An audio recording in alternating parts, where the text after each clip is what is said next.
All right.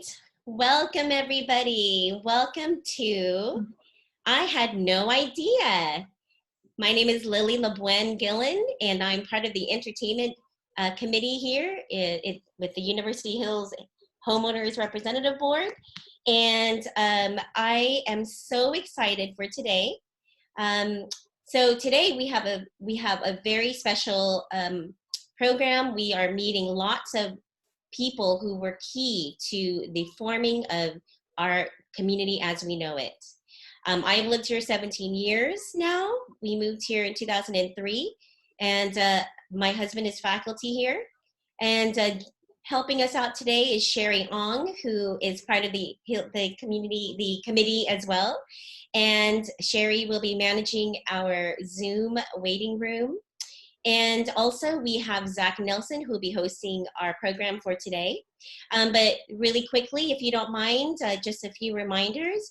Again, we are recording this. It will be posted in our website, as well as if you can just make sure to keep yourselves on mute to minimize any background noise. And with that, I'd like to say welcome everybody. And Zach, who is our neighborhood Dick Clark / Huell Hauser, go ahead and take it away. All right. Well, thank you, Lily, for all the things you do as the head of the entertainment committee. Even through the pandemic, we're meeting and learning. So great work. So my name is Zach Nelson. As Lily said, I've lived here since 2015. I've been an HRB member since 2017. My wife, Rachel, is an assistant professor of sociology. We have two kids, 10 and 12, who go to Vista Verde. And I just want to take 30 seconds and share our story as a setup for what we're talking about today. We moved here sight unseen, 3,000 miles across the country.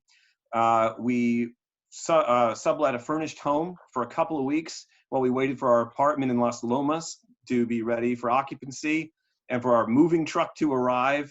We met people our first day at a playground, one of whom offered us scooters to use for our kids. We had no toys, no little bikes or anything for them. Somebody stepped up and gave us some scooters. Another one invited us to their kid's birthday party. Others, when we moved into our apartment, our moving truck was late. They gave us bedding and pots and pans and dishes and utensils. Yet another invited us to a 4th of July celebration. So this was so unbelievable to me. And this was before I even knew of any of the amazing amenities. I personally feel a great sense of gratitude and indebtedness to this community. But that's just one person's story. But the fact that University Hills is the country's largest on-campus for-sale workforce housing community with somewhere between 1,500 and 2,000 households, mixture of rental and owned homes. 40 to 50% of us have kids, school-aged children. Many more of us who are on this call have raised their children in Uni Hills. And have enjoyed a myriad of amenities, the pools, tennis courts, ball fields, basketball courts, common spaces that we reserve for weddings and celebrations, birthday parties, community gardens, dog parks, bulk pricing on solar power. It goes on and on. We pay a small fraction of what our friends in other parts of Irvine and Southern California pay for a lot more. And so what the genesis of this whole thing was, well, why? How did this become what it is? And the answer is the people who you're going to hear from are representative of the whole community. They're not everybody, and we'll have future versions of this. I had no idea that may cover their stories as well. But the folks you're going to hear from over the next hour have made very lasting contributions to what we just consider our lives and how we live it here in Uni Hills. So let's get started.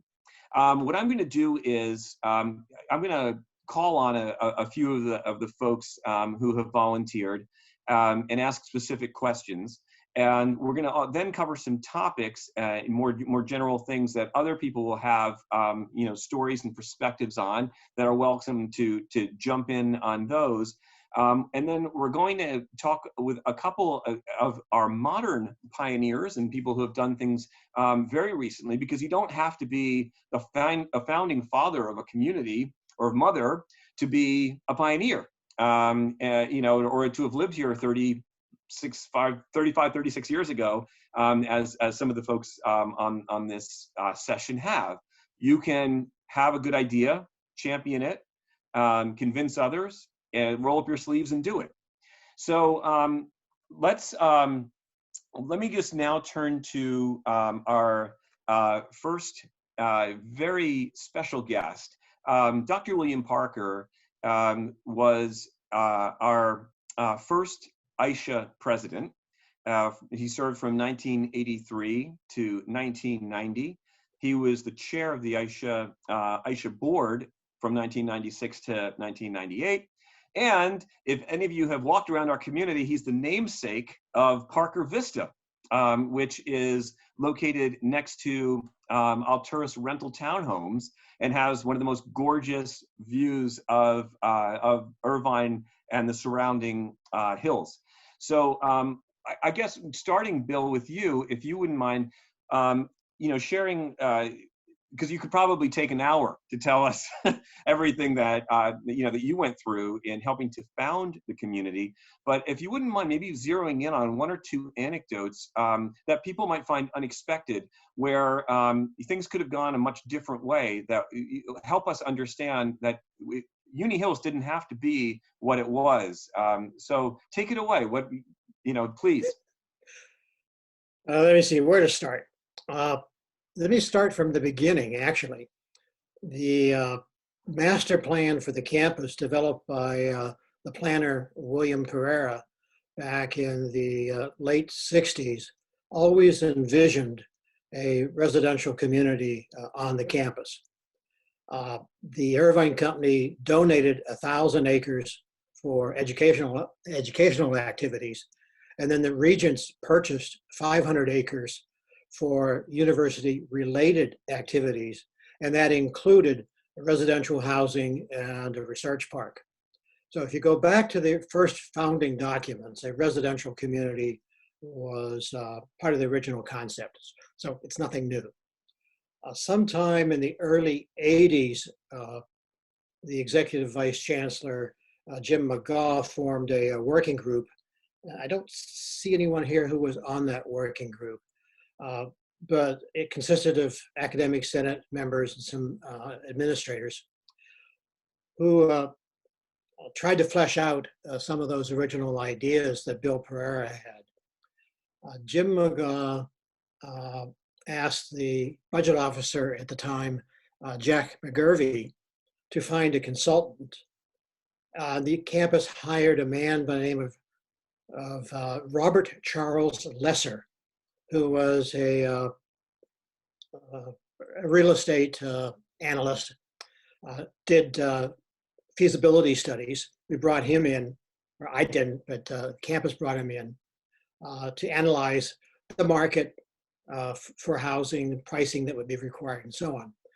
Bob Lesser brought in two other consultants, a man by the name of Myron Curzan, and who was a real brainchild behind University Hills, and a land planner architect by the name of Ralph Martin.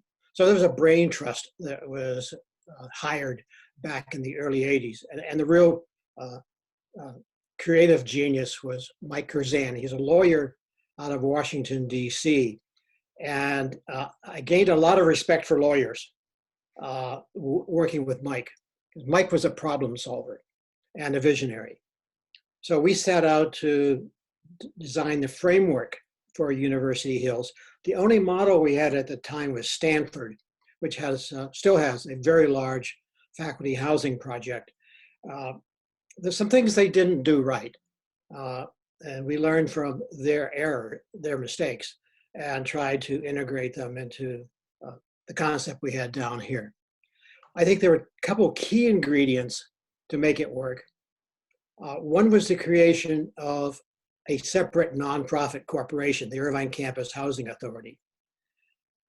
It was hard for us to imagine developing for sale housing using university acquisition processes. For example, the university, when they do a bid for a contractor, is more or less obligated to accept low bid. I see Otto there. Otto was one of the original residents in homes built by Jim Peters. Jim Peters was actually the highest bidder. Jim Peters was the premier home builder in Orange County at the time. Our concept was to get the best, and the best costs money. And under university procurement rules, we could never have hired Jim Peters. Also, the decision-making process within the university is remarkably slow. The bureaucracy of the university is sometimes dwarfed only by the federal government. There we go. I see the groundbreaking, Dan Aldridge and myself. Yeah, we're just, if you don't mind, we're going to flip up for everybody's benefit pictures. You don't have to talk necessarily everyone about the picture that's being Right. shown. It's just a way of sharing some visuals. So I'm sorry to interrupt you, Bill. That's please. okay. Just for everyone's information, the woman on the right is Marjorie Casaria, who was chair of the Academic Senate at the time. Barely visible behind her is the mayor of the city of Irvine. The gentleman with the beard is the vice chairman of the regents of the university. The tall gentleman is, of course, Dan Aldridge. I don't know the person to his right, and off to the far left is myself. I was bald even at that time, but my hair was red. Now it's white. One of the reasons the nonprofit was so essential is private home builders would never work with the bureaucracy of the university. There's a particular type of contractor that does public sector construction. We wanted private sector contractors for residential units. If we went with the university, we would end up with a contractor that built housing for dormitories or housing at military installations.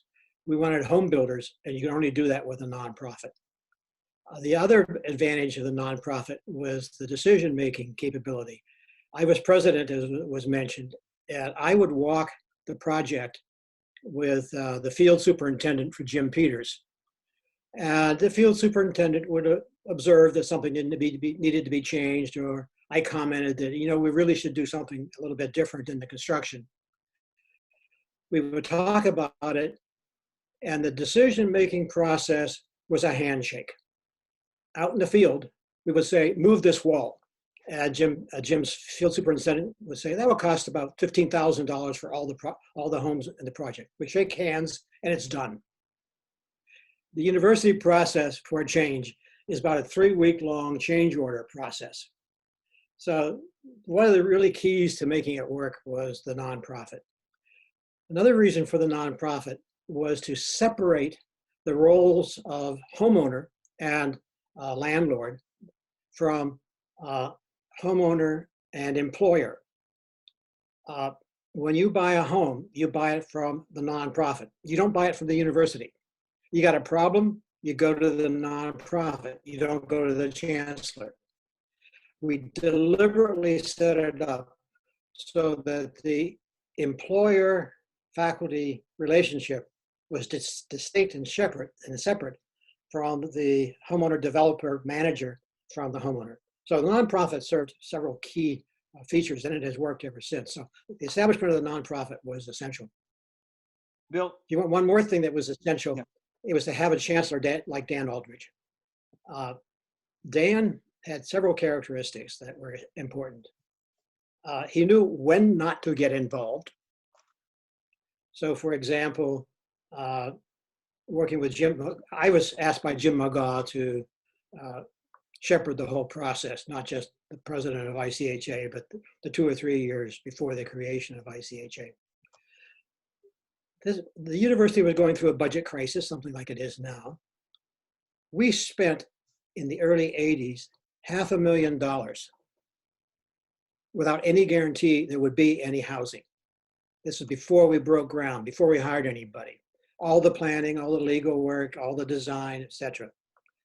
We never told Dan how much it was costing, because we knew that if Dan heard the number, being the conservative financial person he would say, stop, too expensive, we can't do it. So Jim McGaw made the decision not to tell the chancellor how much money we were spending.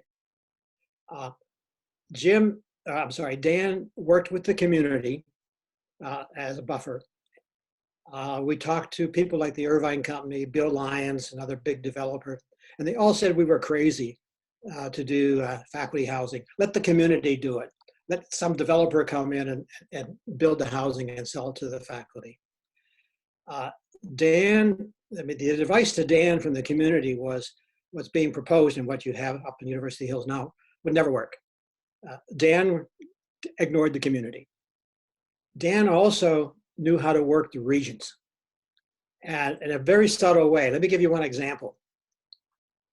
The treasurer and the general counsel opposed this project. They are the two organizations that report directly to the regents, along with the president of the university. So the general counsel and the treasurer, who's responsible for land management, opposed this project. Dan knew where the power was with the regents. It was a man by the name of Regent Carter. He was the most respected regent at the time. People listened to him. So Dan arranged that a number of us would go up to Regent Carter's office in LA and do a private presentation. So we went up and did the private presentation, and we sold him on the project. We illustrated to him how creative we were, how original we were, how we had thought about everything that was important, and Carter was impressed. And then when the regents meeting occurred, Regent Carter said, before we have the presentation, before we discuss this item, let me share with you my personal view. I think this is the most creative and imaginative thing the university has ever done, and I am enthusiastically in support of it. Now the general counsel and the treasurer made their presentation opposing the project, which was irrelevant because Dan had already arranged for the regents to approve it. And that's the politics. Dan managed the community, Dan managed the regents, the important high-level issues, and we kept him out of all the details. As I said, he never would have approved the money we were spending. Well, I think that, Bill, those are amazing examples, and I think it gives at least me a new appreciation for, the role that Aisha played in this and having a nonprofit entity in place and the specific players. But, when you compare the bureaucracy, the university to Aisha, I think as residents, we often have things that come up and we ask for help. And sometimes we think, it might take a week or two to get an answer and think that's a delay. But I mean, when you think about what it could have been everything that stems from it, it's amazing that we have that, that group in place to help us in the time that they are able to help us. So thank you for sharing those perspectives. I would love to, if it's okay, we can circle back, I think, a little bit later to some more from Bill. I want to get through, we have a number of others. Bill mentioned one of them. Otto Ryer is with us, and Otto was the first Uni Hills resident. And for those of you who don't know, little trivia, the first several streets in University Hills were named alphabetically. Alcott is the first street built in Uni Hills. And Otto lived at 1 Alcott. So quite amazing. We literally have the first person. And so following in the spirit, like I think, you know, as Bill shared, even before a house went up, what had to be done in order to even get the approval and move the mountains literally that it took to build. Otto, would you share a couple of anecdotes? And we do have a lot of people, so, you know, take a you know, 3 to 5 minutes, you know, but if you wouldn't mind, share a couple of anecdotes of what early life was like here, and being a true pioneer. And also, Carolyn, you know, Carolyn, you, Mary, Liz, if you guys are on as well, please feel free to share, you know, a story of your own. But from an early resident perspective of coming here, and there weren't many people. You know, what was that like, and how did you adjust to life in this place?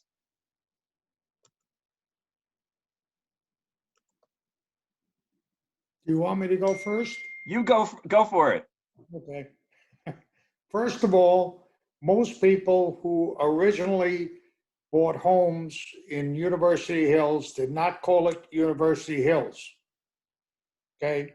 It was called Parkerville. Bill Parker was the reason we have University Hills. No matter how much he says it was Dan Ulrich, Jim McGraw, it was Bill Parker who made it happen. He was behind the scenes on all of this. He understood all of the different issues on it, and it was Bill who really made it happen. Okay. Now, he made one mistake. He made me the first HRB chair. Okay. And that was so much fun. Okay. Because our job, the CC and Rs were already written, and our job was really to look at the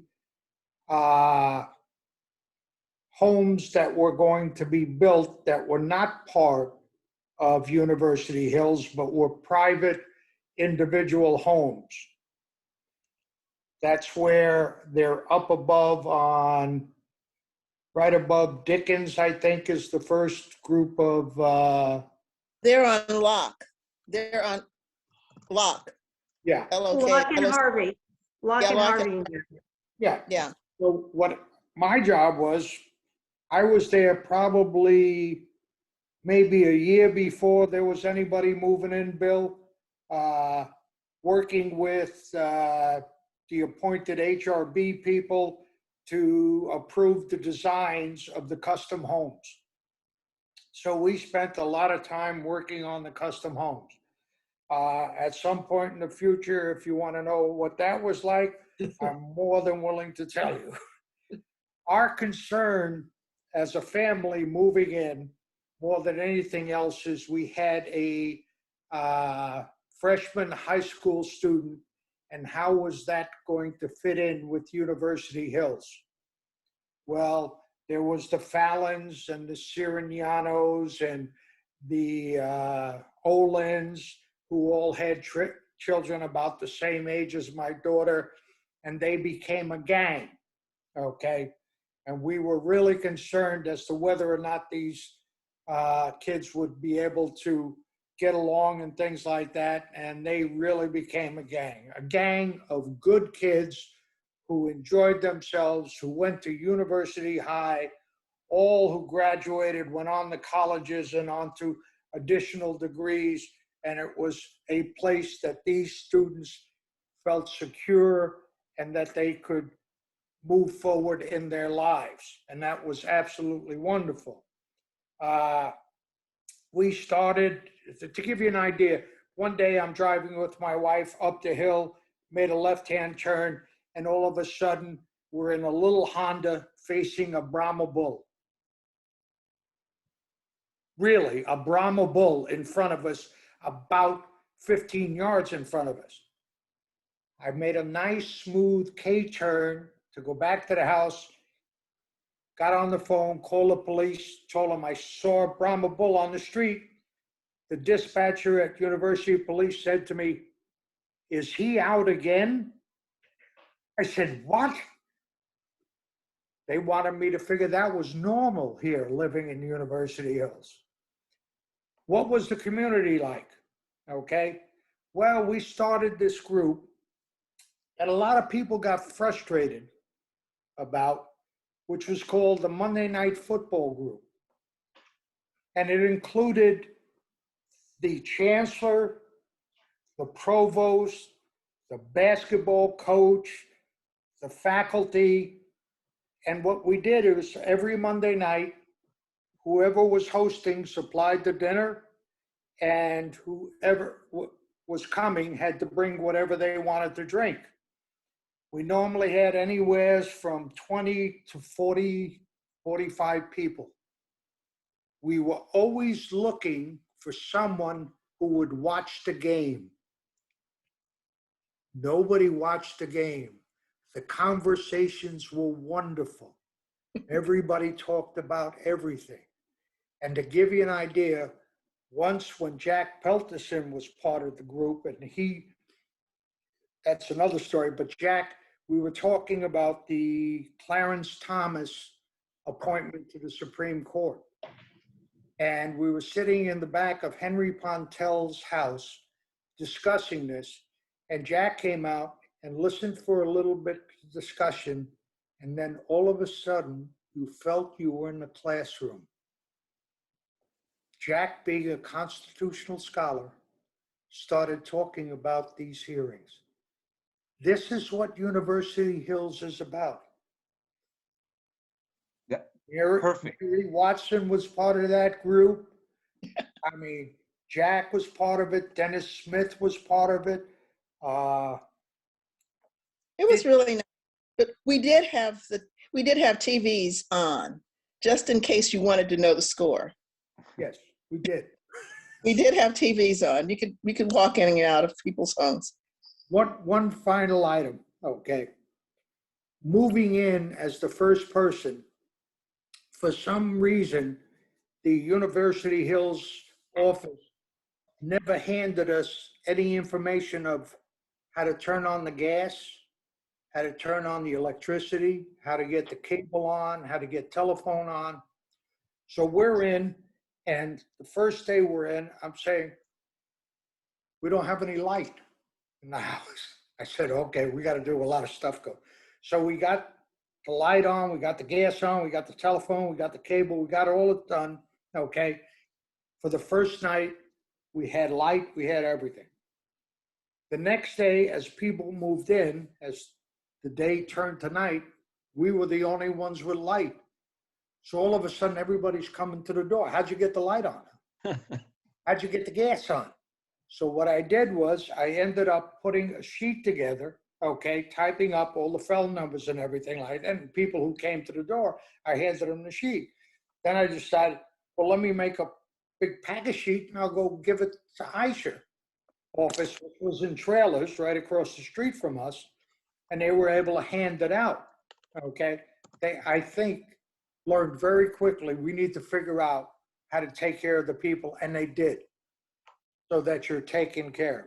Well, Otto, I think that that's a perfect characterization of there was a need and somebody stepped in and did something. And you know, that's the pioneering spirit, and I think it carried from the very first days that you're mentioning throughout. If I could, I think Michelle, you wanted to share an anecdote yourself, and I also. After we're done with some of the earlier residents, I want to also tee up, you know, a few other areas that weren't foregone conclusions that they would exist in University Hills, including the dog parks. And Brian has a story for that. But Michelle, please go for Right, it. Mary, yeah, Michelle, go for it. Okay. Yeah, I moved to UCI in 1981 and to Las Lomas in 85, and then to Schubert in 87. My kids grew up here. But there are many people here who have lived here a long time. Barbara Taborek and Mary Watson Bruce, and certainly Carolyn and Lou, not Lyle. But it was just a really nice place. Everybody in Las Lomas helped each other. My son had Treacher Collins, so he had a lot of craniofacial stuff and had a lot of surgeries. And they were great. There's a picture of Seth, the little blonde kid. This is back when there was a 4-H farm over near where the Ark is now. So there were animals that you could walk over, and there had certainly been these were a lot of the kids that lived in Las Lomas back then. We had a fantastic organization, and everybody helped each other out whenever they needed it, and with childcare and everything.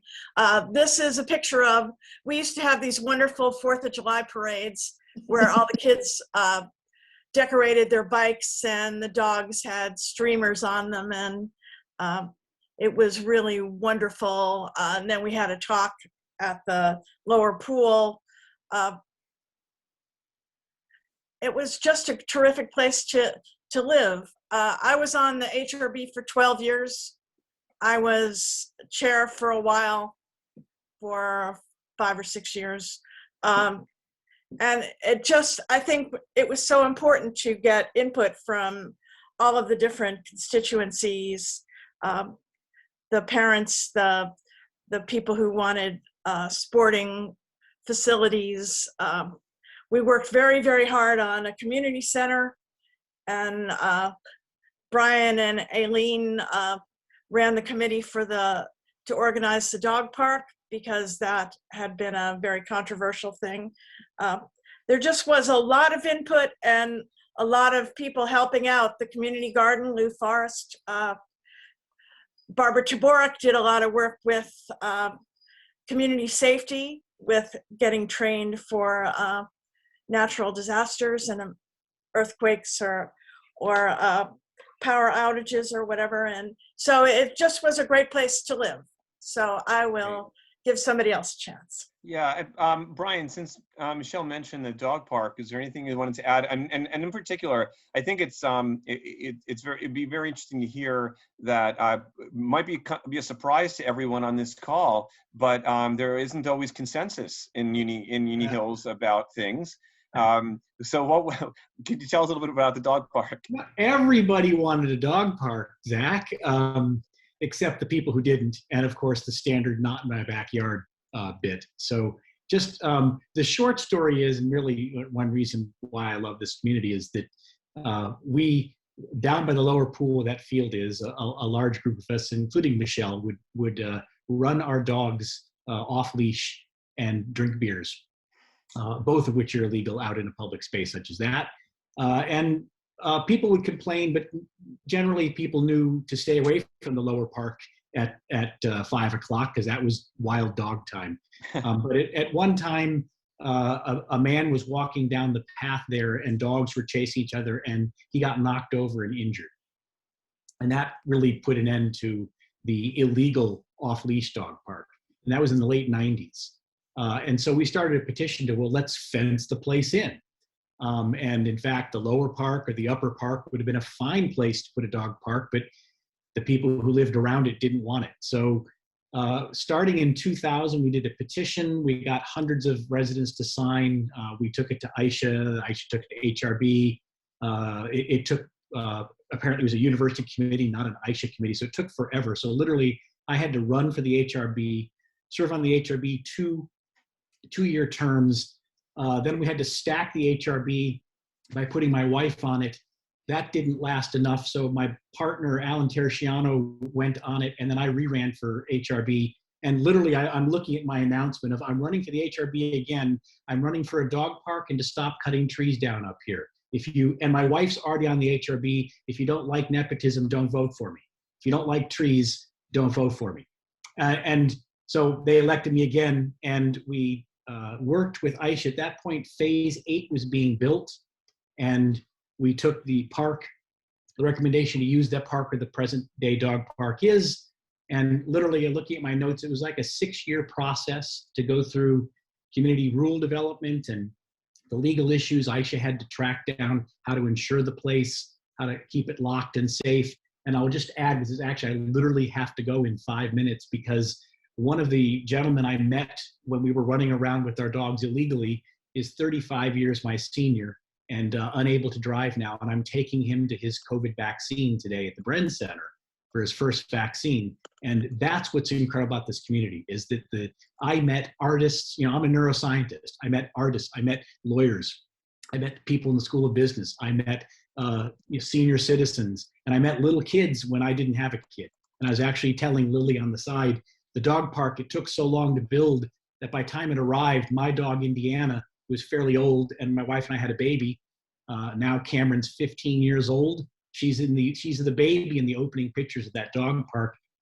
Because we had a little kid, and the rules of the dog park were no little kids were allowed in there, we basically didn't go to the dog park after it was created until she got old enough, and now my dog is too old to care about new puppies. So it's just been a great story, and it's I think great asset to the university. But it took literally hundreds of people. I can't list them all, but it was not Brian and Eileen. It was Michelle, and it was Lou, who's on the call here, and it was Rachel Gamby, and it was Pauline Yar and Deborah Shaka and Wendy Goldberg. It was an incredible number of people, and it took a long time. But we thank HRB and Aisha and the residents for supporting it. Yeah, Brian, that's such a great story. Thank you. And that was a multi-year effort. And kudos to you and the group and everybody who advocated for that and believed in something and solved for it. That's what the pioneering spirit really is. That story so embodies it. It was a partnership, Zach. I would add, like Richard Hires here. He was chair of the Aisha board, or one of the Aisha board, and there was a lot of negotiations back and forth. And Richard going to HRB meetings representing Aisha, saying, "Well, you can do that, but if we don't fence it, it's not going to work. We got to find out how the legal things would work." So it was a complicated thing. Well, that's a great segue. I think having served for a couple of years on the HRB with Rich, why don't we turn, Rich, to you next? Mary, I believe you had something you wanted to say before, so please, and if you did, I'm happy to listen. And I'd like to jump in at some point too, sort of earlier stuff. Maybe Mary's going to go share earlier too. No, I'm fine. I'll be here for a while. Why don't you talk, Carolyn? All right, Carolyn, you go ahead. Then I'm going to turn to Rich. So please go ahead. Okay, and if Lily could put up the pictures that I sent. Okay, we'll start with that. Going back to what Otto was talking about. Okay, so the pictures, the next one, please, or the previous one is the better shot. This one, though, yeah, that one. Okay, so this is what University Hills looked like. I live in Whitman Court, and this is looking across at Los Troncos, so that you can see that there's a hot air balloon story I'm going to tell, but also I want to talk about just the landscape here, because California ended at Locke Court at that point. University Hills wasn't built yet. Harvey Court was there, Harvey Circle wasn't. We moved in here in January of 1990, and I used to run in the gully that essentially now runs between the open space and the Irvine Research Park. When I first started running down that gully, there was in fact a dead cow that had got caught there, because the fall of 1989 was the last time that the Irvine Company ran cattle here in University Hills. And yeah, there were cows grazing when Herb was in med school from 80 to 84. Unbelievable. Yeah. Yeah, and so that's, and if you go walk back in there, you can see cisterns, which were how the cows got watered. And those green buildings behind the Ark is where the farm school was, which is another story, but originally that was where the cattlemen lived, and they ran the cattle here. But the hot air balloon story is kind of a fun story, and then I'm going to tell a political story. But one Saturday, and I'm guessing it was 91, 92, something like that, there was a balloon release, hot air balloon release at Newport Coast. And the idea was that people were going to try to get to Disneyland, but there wasn't any wind. And so balloons started coming down. I was shopping at Albertsons, and I saw these hot air balloons coming overhead. So I jumped in the car, I raced home. My husband was working on his computer, and he heard voices overhead, but he was working, so he didn't look up. So I ran upstairs, grabbed the camera, And I jumped over our wall into this open space and started taking pictures, because how often do you see hot air balloons drift over your house? And it was just really a fun and unusual circumstance. And of course, people came out with their kids because everyone was curious about it. And it was, in fact, a lot of fun. The story I'm going to tell has to do about why streets are the way they are. When we first moved into University Hills, Whitman Court on Whitman Court West was the northernmost of the streets in University Hills. And there was a hill that kind of sloped down to Bonita Canyon Road. There was open space beyond that. And then when Irvine and Newport Beach were developing, there was a question about where Newport Coast Road was going to come in. And the original plan was that Newport Coast Road was going to align with where Gabrielino is. And nobody in University Hills at the time liked that very well, because we didn't want people, you know, cutting in through campus to get to MacArthur or something like that. So I was chair of the HRB at that point. So I went to some rather contentious meetings with the Irvine City Council to testify about this whole development, here, because people who lived in Turtle Rock didn't want Newport Coast Road to go by their houses, which was at the end of Culver. So essentially what happened as a result of those meetings is that Gabrielino dead-ended, Newport Coast Roads swung over, so it hit where it did, and then Anteater became the major access from Bonita Canyon Culver into campus, and the extension of Culver that was put in was negotiated so that the people in Turtle Rock would have a berm. So it's a noise buffer between them and what went on. So that was, and it seems to me that road was originally going to be 8 lanes and it ended up being 4 lanes. So there's just a lot of fun things that happened way back when in the sort of town-gown relationship. Yeah, amazing. Like, you know, we don't think about that. We walk down that little paseo to Mariners Church, to the farmer's market, and it's a pleasant stroll. Imagine if Gabrielino had been a thoroughfare coming off of Newport Coast. Yeah, unbelievable. Thank you for sharing that. All that traffic dump onto Peltison. I mean, it just is not what you want. Wow, So. Great. Thank you. Well, from all of us, bless you. Thank you. You know, and the HRB of that time for doing that. My goodness. So I did want to turn to somebody else. I mean, just so many extraordinary people on this. Let me just say, I'm very humbled here, and I have my pioneer hat on, but I really do. I tip my hat to you all. So I wanted to, for those of you who don't know, Rich Ryer, Rich is, I think, the most served on the most number of times on the most number of groups within University Hills. He served on the Aisha on the HRB from 1996 to 97. He was a chair then. He was the Aisha board chair from 2003 to 2008, but that wasn't enough. Rich came back and was the co-chair of HRB again when I first joined from 2017 to 2018. I just know, I know Rich personally, so I know what kind of person he is, but like, Rich, would you share an anecdote or two about that kind of like, problem-solving spirit that we heard from Carolyn and others, and in your time, and some of the things you encountered that didn't have to be what they are today, but are thanks to people in the community stepping up and doing something?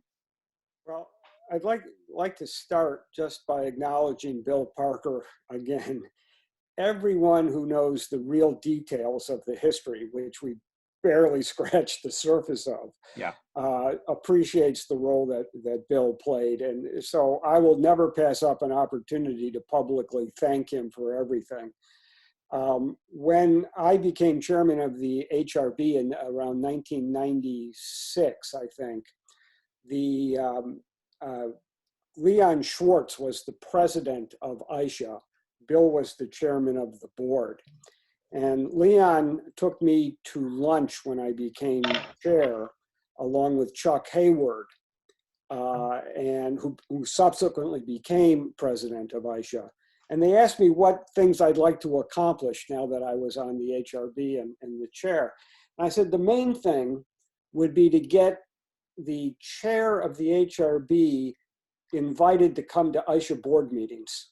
Bill, do you remember this? You got to unmute, Bill. Yeah, I went to many ISHA board meetings. Yeah, and so the ISHA board was a little reluctant. They certainly didn't want to give a vote away. They didn't think that was part of the deal. But the ISHA board did agree to invite me to all the meetings, and subsequently that became a precedent. So all HRB chairs now are invited to attend all ISHA board meetings. They participate to varying degrees.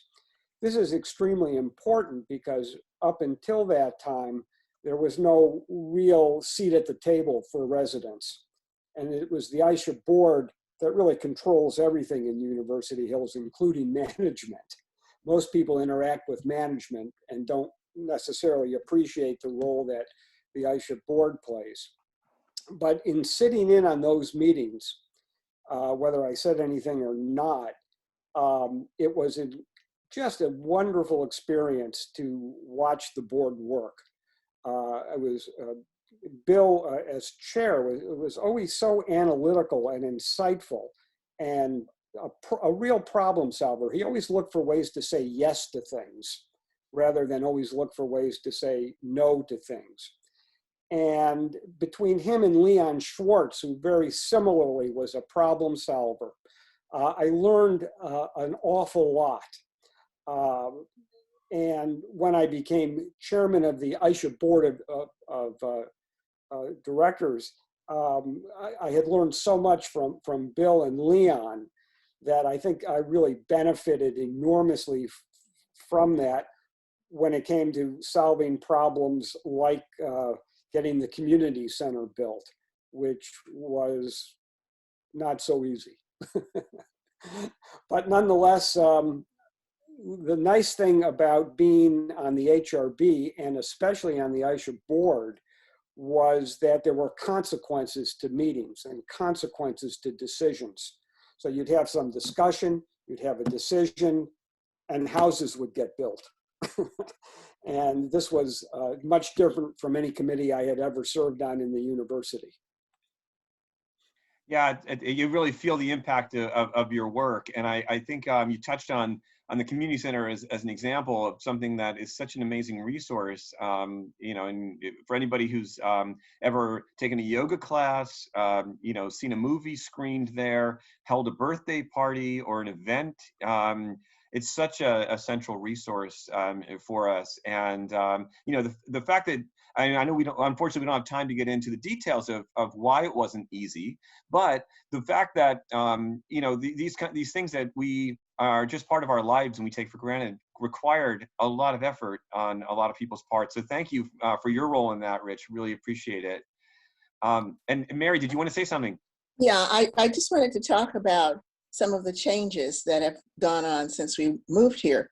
You may not have known, but we used to have an astronomy telescope. Yes. In University Hills.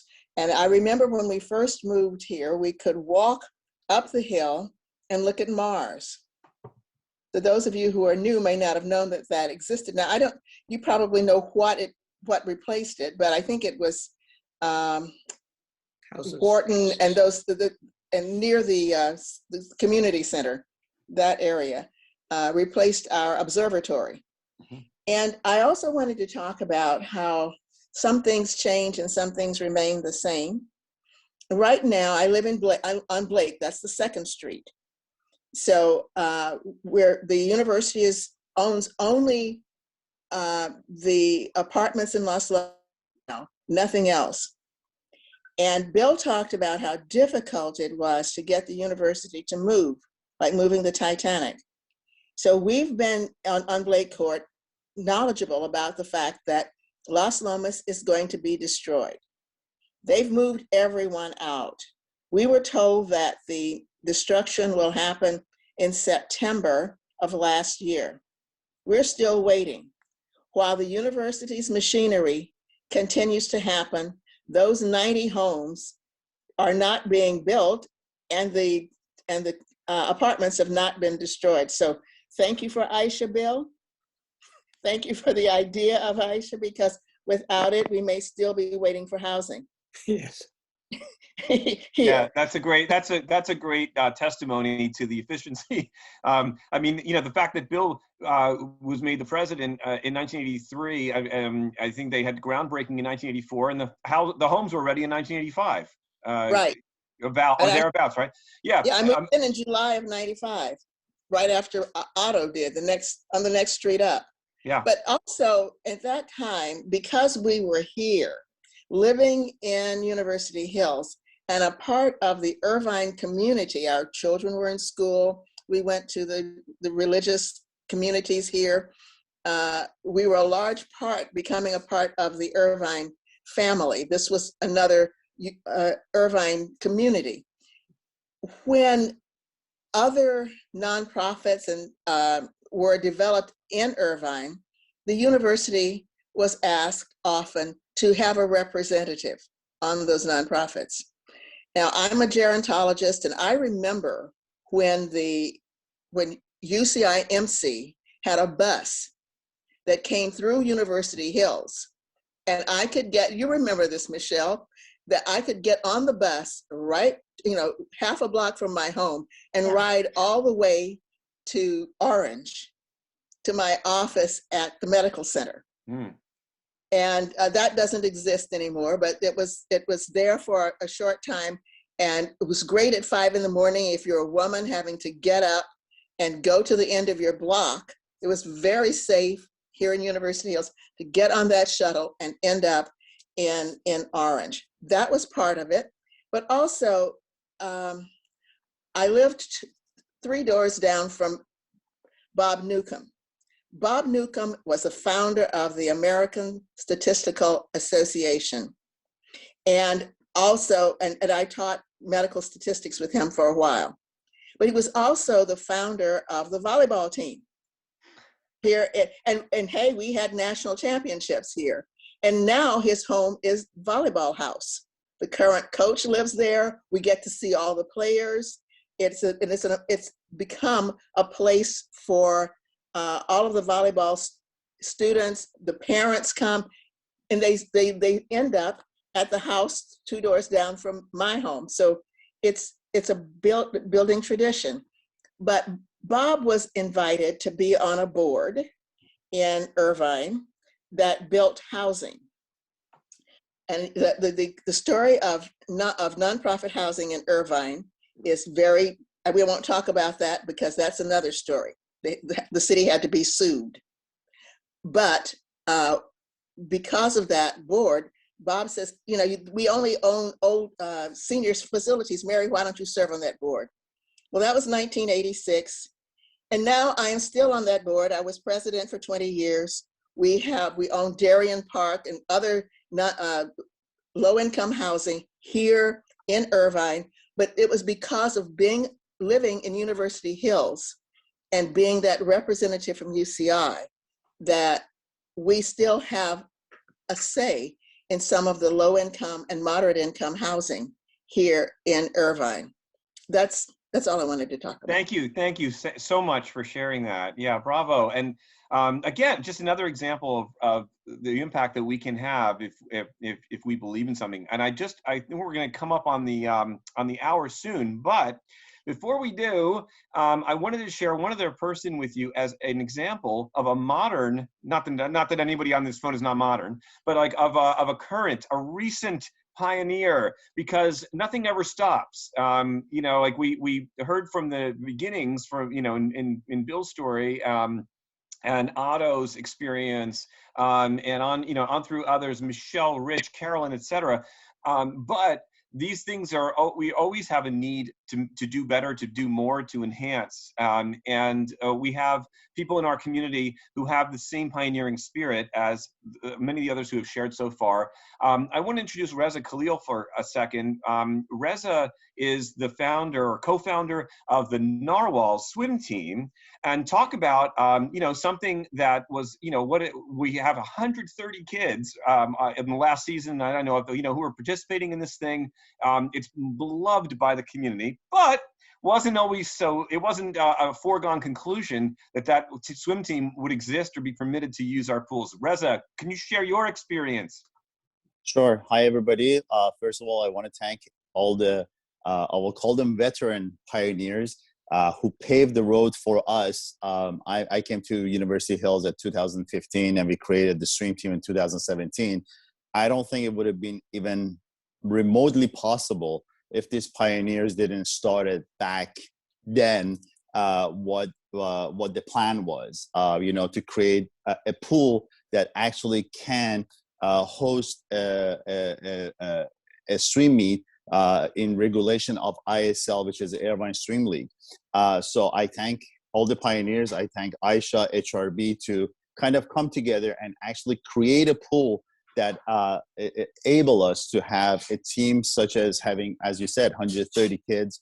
And from day one, our plan was to bring the community more together. And what a fantastic other way to do it than bringing 130 kids, 80 families at the pool deck, and making long-lasting relationship with the kids, with the spirit of being active, being in the pool. Some of the kids just starting to swim, learning to swim. Some of them being very good swimmers, but they need a place to go to from walking distance, basically, to the neighborhood pool and be able to get coached by, I will say 80% of our coaches, which are volunteers and everything else, are from our community. When we host the meet and everything else, everybody is from our community. So it's amazing to see on the pool deck, I don't know, somewhere between like 30 to 40 people going around volunteering to make sure this meet is happening. And Lily is, been with ISL for a long time and can attest to how efficient we are running the team and everything else. I don't get any credit personally because there's an army of people behind me to make sure that these things are going on. And I was just honored to be one of the pioneers to be asked to maybe take it to the next step. And I was able to do that with the help of, as I said, going to Aisha and representing it to Aisha, bringing it to HRB, getting the HRB support from day one. And without their support, it's impossible to do it. And it was not easy, obviously. As we live in University Hills, you have a lot of negative, you have a lot of positive. In our case, the positive were by far surpassing the negative. I'm guessing the same thing happened with the dog park, but that's what I said.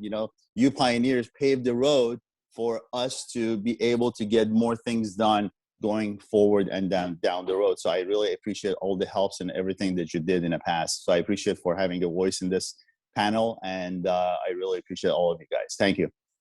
All right. Well, thank you so much, Reza, for your role. I just realized, and we might have just enough time. Lou, you were instrumental in the community garden, and I was wondering. I'm so sorry that I didn't turn to you earlier, but would you like to take the final minute and and share your experience? Oh, sure. Actually, the community garden was sort of, it wasn't us that created it. It's been, it started in 1980 as a student project, apparently, with a biosci professor named, let me see, I have his name here, Joe Arnetti. And then some other faculty and staff started gardening, and it evolved into an actual club that was at the campus and university corner, and it was very informal. And back in the 80s, we didn't have a lot of structure. We just sort of did things. And then I joined the club in the 90s, and then we had to relocate because dormitories were built there on site. And then we moved to near where the Ark is. And then in those days, we took out a loan with the university to build the fencing and the water running. And that was Charlene. I have to give credit to Charlene and Tim Bradley because they were really the more historians than me, but they're not here today. So then we had already paid, we were just paying our loan. It was the agreement with campus planning to have it for 10 years. And then it was about 5 years. They wanted the land to build the ARC and the other housing there. So then as sort of a deal, they built the garden in its current location. And the good news is it's on a water easement and a fault line. So we will not have housing taking the garden over. And it's a student organization, so it's not a Uhills organization. So we do have students, we have actually community members. And so it evolved from a student informal thing that we now are a formal organization. Great, thank you. Thank you. So many people enjoy it. So I hope that gives you a taste. I think we have a lot more to talk about. I think we've proved that this may be the tip of the iceberg, but we have such amazing and thoughtful, creative, passionate people in our community. I would love to hear more later, but alas, it's Valentine's Day. And so our love affair with Unihills will now have to translate into our love affair with our significant others to celebrate this holiday. But thank you all so much for joining. And I'll turn it over to Hobart, our current HRB chair, and a great pioneer himself, to close us out. Well, I want to first of all express gratitude on the part of myself and the part of all of the residents who've come after the initial pioneers. Most of us didn't know the whole story, and most of us still don't know the whole story. But to have Bill Parker here to see the fruits of his labor, and Rich Ryer and the fruits of his labor, these have been just outstanding moments. I'm going to let folks know about a couple of events that are coming up. First of all, I want to remind everyone that the HRB elections are coming up. I guess it's something that has been really an important facet in terms of our developing as a community. We have had representative democracy a part of our decision-making process here, and ways in which all of the various stakeholders have come to something resembling consensus. And a lot of that's due to the HRB, whether it's over architectural issues, or whether it's over facilities, or whether it's how we decide to work together and treat each other. And so if people who are joining us or who will watch this subsequently want to know more about the HRB, they should go to the website uhills.org, which was a creation of the HRB. Past HRB chairman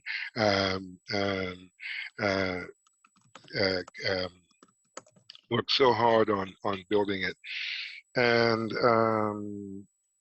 so the announcements, we have a photo contest that's coming up.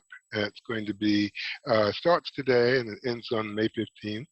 It's open to all residents, and it has two themes: generations and pets. The last year's photo contest was an extraordinary success, and you can see some of the images on the website uhills.org.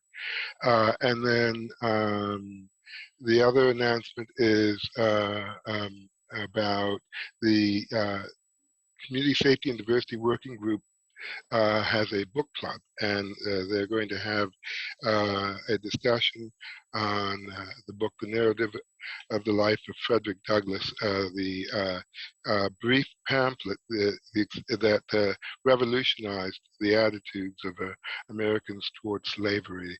Between that and Uncle Tom's Cabin, these books had tremendous impact in making America what it is today, and helping to end the scourge of slavery.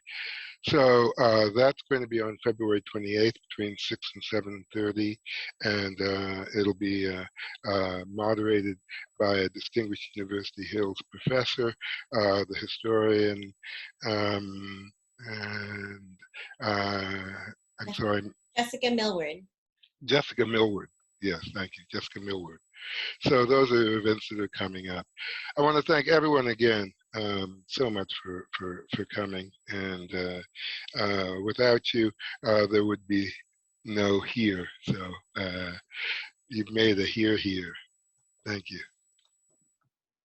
Thank you all, and happy Valentine's Day. Thank you, everybody, for making the time. We are so grateful. It's already 5:05 p.m., but I just want to say one last thing. We cannot thank you enough. You know, the face of the university's changing. It's becoming even more diverse. And as we see phase 12 coming in, it's starting. This is the very last phase. In a couple of years, we have the 40th anniversary coming up, and we'd love to hear more stories. So don't be surprised. I'm going to reach out to all of you and just maybe get some kind of a, audio or some kind of archive, because our kids need to hear this. Every single one of you have really, truly made an impact, and we're so grateful. So thank you. Happy Valentine's Day, everybody. Thank you so much. Thank you. Bye. Bye. Bye, everybody.